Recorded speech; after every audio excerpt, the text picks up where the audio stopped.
A ver, pensemos en esto.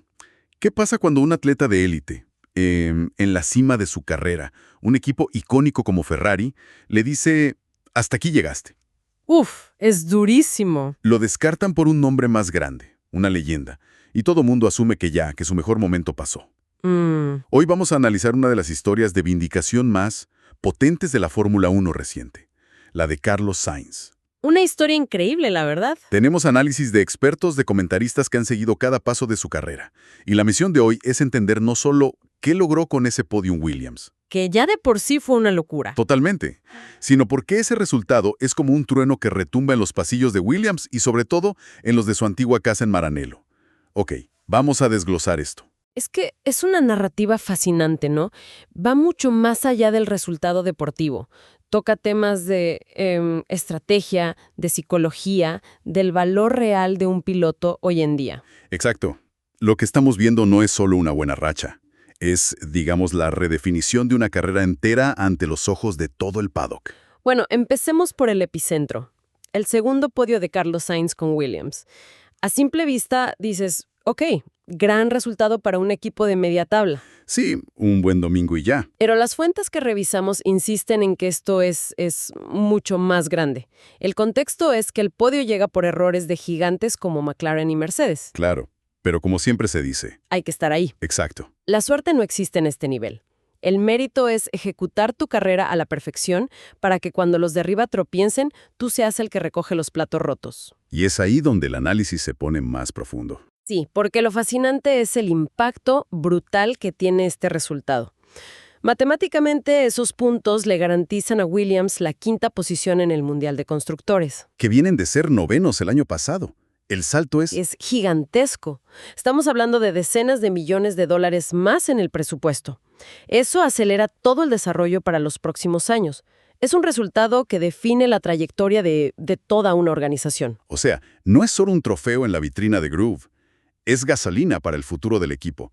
Pero, más allá de la plata, ¿qué significa para la dinámica interna del equipo? Ah, bueno, ahí está la otra clave. Consolida a Sainz no solo como el piloto número 1. Que eso ya se veía venir. Sí, pero lo convierte en el centro de gravedad de todo el proyecto. Un comentarista usa la palabra sorpaso para describir la situación con Alex Albon. Y ojo, no habla solo de puntos. Habla de estatus. De estatus, de liderazgo. La percepción es que Albon, que es un pilotazo, ha quedado, pues, desaparecido, completamente eclipsado. Sainz es ahora el que manda en la dirección del desarrollo, el que carga con el peso de las decisiones. Asumió ese rol de líder de una manera que pocos esperaban tan rápido. Pero, a ver, ¿no hay un riesgo ahí? Si enfocas todo el desarrollo en un piloto con un estilo tan analítico, ¿no corres el peligro de crear un coche que solo él entienda? Es una pregunta súper pertinente, y es algo que los análisis también tocan. El riesgo existe, claro. Hemos visto casos antes. Totalmente. Pero el argumento a favor es que en la fase de reconstrucción de Williams necesitas una dirección clara, unívoca. Necesitas un piloto que no solo sea rápido, sino que te sepa decir por qué el coche hace lo que hace. Y ahí entra Sainz. Ahí entra Sainz. La apuesta de Williams es que esa claridad compensa el riesgo. Y de momento, la apuesta les está saliendo espectacular. Por cierto, para quienes nos están viendo en YouTube, bienvenidos a DRS Zone. No se olviden de suscribir para más contenido de F1. Totalmente. Y bueno, este segmento es parte de nuestra cobertura de noticias de los eventos más recientes de la F1. Exacto, y es que aquí es donde la cosa se pone realmente interesante, porque este éxito bajo presión no es nuevo en él. Para nada. Es un patrón clarísimo en su carrera. Las fuentes lo repiten una y otra vez. La victoria en Singapur, la de Australia, que fue casi de película, recién operado de apendicitis. Increíble. O el podio en Bakú. Todas tienen algo en común. Llegaron en momentos de duda, cuando nadie esperaba nada de él o las circunstancias eran, malísimas. Es que es un fenómeno psicológico que lo define. Un analista lo describe como una obligación de tener que reivindicarse cada día. Qué fuerte eso. Sí, porque Sainz no es un piloto que se alimente del aplauso fácil. Al contrario, su combustible parece ser la duda, la necesidad de demostrar que se equivocan con él. Y eso conecta perfecto con un apodo que le pusieron hace años. El primer hombre invisible. Lo recuerdo perfecto. Exacto.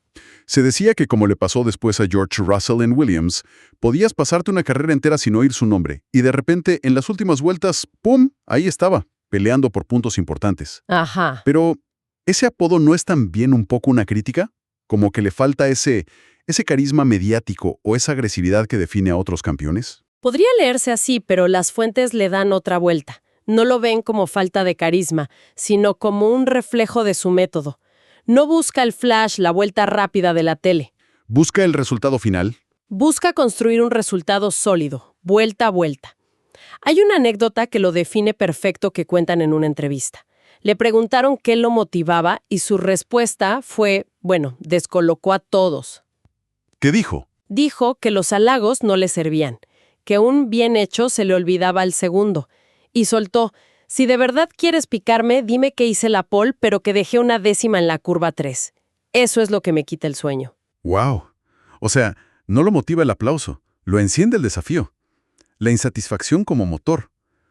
Es una mentalidad de perfeccionista total. Totalmente. No busca la validación de fuera, sino la suya. Y eso explica por qué brilla cuando todo va mal.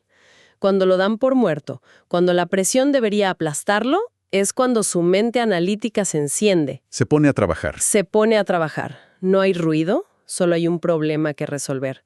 Lo de Australia es el ejemplo perfecto. Nadie creía que iba a correr, menos que iba a ganar. Pero él lo vio como un puzzle. Bloqueó el dolor, se enfocó y ejecutó un plan perfecto mientras los demás se caían a pedazos. Y ese contraste, la ejecución perfecta de Sainz y los errores de los demás, nos lleva directo al otro lado del garaje, a pocos metros de distancia. Las fuentes lo llaman casi poético. Es que lo es. Mientras Williams descorcha el champán, en el box de Ferrari, el equipo que lo dejó ir. El ambiente era de caras largas y un silencio tenso. Tu fichaje estrella, Lewis Hamilton, un 7 veces campeón del mundo, viviendo lo que todos describen como un apagón de rendimiento que no se había visto nunca en su carrera. Múltiples eliminaciones en Q1, un lenguaje corporal de frustración total. Entonces, si conectamos los puntos, ¿esto no confirma que la decisión de Ferrari fue más marketing que deporte? Las fuentes sugieren que estamos viendo justo esa tensión. Fichar a Hamilton fue un golpe de marca monumental, global, pero la realidad de la pista es que el Ferrari de ahora es un coche difícil, que necesita un piloto que se meta hasta el cuello en los datos, que trabaje sin parar con los ingenieros. Justo lo que hacía Sainz. Exactamente. Se está cumpliendo el peor escenario que algunos temían. Que Charles Leclerc, con el mismo coche, no solo le gane a Hamilton, sino que, como dice un analista, termine hundiéndole en la miseria por la diferencia tan bestia de rendimiento. Y esa diferencia es la que es difícil de justificar. El coche es malo, vale. Pero Leclerc lo mete en Q3, lucha, lo exprime. Y Hamilton ha caído en Q1 varias veces por errores suyos. Errores no forzados. El contraste es devastador para la reputación de los dos. Y esto plantea una pregunta muy importante. Una que un analista se imagine en la cabeza de Piero Ferrari, viendo todo desde el muro. A ver. Estás en tu circuito, ves a tu equipo por los suelos y escuchas la fiesta en el box del piloto que echaste. Te tienes que preguntar, ¿priorizamos el marketing? ¿Subestimamos la química que Sainz tenía con el equipo? Es un momento para pensar en Maranello, porque en la F1, La pista no miente. la pista es la verdad absoluta, por encima de cualquier publicidad. Totalmente. Y eso nos lleva al cómo. ¿Cómo lo hizo Sainz en un circuito que en teoría era el peor para el Williams? Lo tenían marcado en rojo en el calendario como un fin de semana para sobrevivir. Sí, para limitar daños. Y la respuesta, según todos, no fue suerte. Fue trabajo técnico puro, un setup experimental. Y aquí es donde entra en juego el perfil del piloto ingeniero. Ese setup experimental es la clave de todo. En un circuito de alta velocidad, la lógica te dice: quita ala, menos carga aerodinámica, sea un cohete en las rectas. Lo normal. Pero los informes dicen que Williams y Sainz hicieron justo lo contrario. Le pusieron más ala de lo esperado.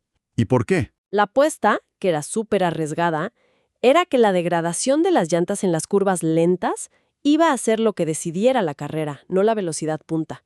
Sacrificaron velocidad en recta para cuidar las gomas. Una estrategia que solo puedes hacer si tu piloto no solo la entiende, sino que confía ciegamente en la teoría. Una apuesta de confianza ciega en los datos por encima del instinto. Y esa es la esencia de Sainz. Me encanta la analogía que usa una de las fuentes para describirlo. ¿Cuál? Dice, enciérralo en una habitación con un problema de matemáticas y sabes que tarde o temprano va a abrir la puerta y va a decir, ya está, lo tengo. Es que ese es su valor. No es el piloto de instinto puro, de feeling, como otros campeones. Es analítico, necesita entender el porqué de todo. Él mismo lo admitió a principio de temporada. Dijo que no se atrevía a proponer cambios grandes porque todavía no sentía el coche. Estaba estudiando. Se pasó las primeras 10 carreras en un proceso de inmersión total, casi académico. Pero una vez que descifró el código del coche, Su crecimiento fue exponencial. Empezó a guiar a los ingenieros, a decirles, vamos por aquí. y esa capacidad, que muchos dicen que es herencia de su padre, un maestro de la estrategia en los rallies, es oro puro, especialmente para un equipo en reconstrucción. Él quiere saberlo todo. Si algo falla, no se conforma con un no va bien. Quiere ver los datos, entender la aerodinámica, por qué falla. Claro. En Williams se están dando cuenta de que ficharon a un piloto rápido, pero lo que de verdad tienen es un director técnico adentro del coche. Y eso, en la F1 de hoy, es tan valioso como la velocidad pura. Entonces, para ir cerrando, ¿qué significa todo esto? Si juntamos las piezas, el éxito de Sainz no es casualidad. Es el resultado de una resiliencia forjada en la duda, una capacidad técnica increíble y un patrón psicológico muy claro. Es la historia de un piloto que, sin hacer mucho ruido, se ha vuelto a poner en el radar de todos. Y la perspectiva futuro es lo más interesante. Se ha ganado un respeto inmenso en el paddock. Dejó amigos en todos los equipos por los que pasó: Toro Rosso, Renault, McLaren, Ferrari. Lo cual es dificilísimo en este deporte. Cierto. No es casualidad que el propio jefe de Ferrari, Fred Vasseur, dijera públicamente que la puerta de Maranello siempre estaría abierta para él. Su valor en el mercado se ha disparado. Así que tiene el futuro en sus manos, ya sea liderando el proyecto de Williams hasta la gloria, que sería un guión de película, Esperando la llamada para volver a un equipo campeón. Exacto. Ha demostrado que su valor no depende del color del mono que usa. Se ha convertido en un activo estratégico para cualquier equipo que quiera ganar. Y eso, para un piloto que empezó el año siendo descartado, es la vindicación definitiva. Para cerrar, y como siempre, dejamos una reflexión.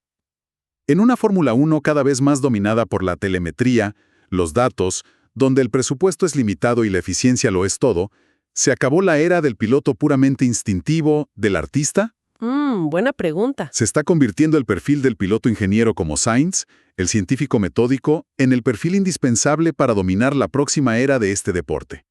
Para más contenido como este, no olviden seguirnos en TikTok, Instagram y YouTube.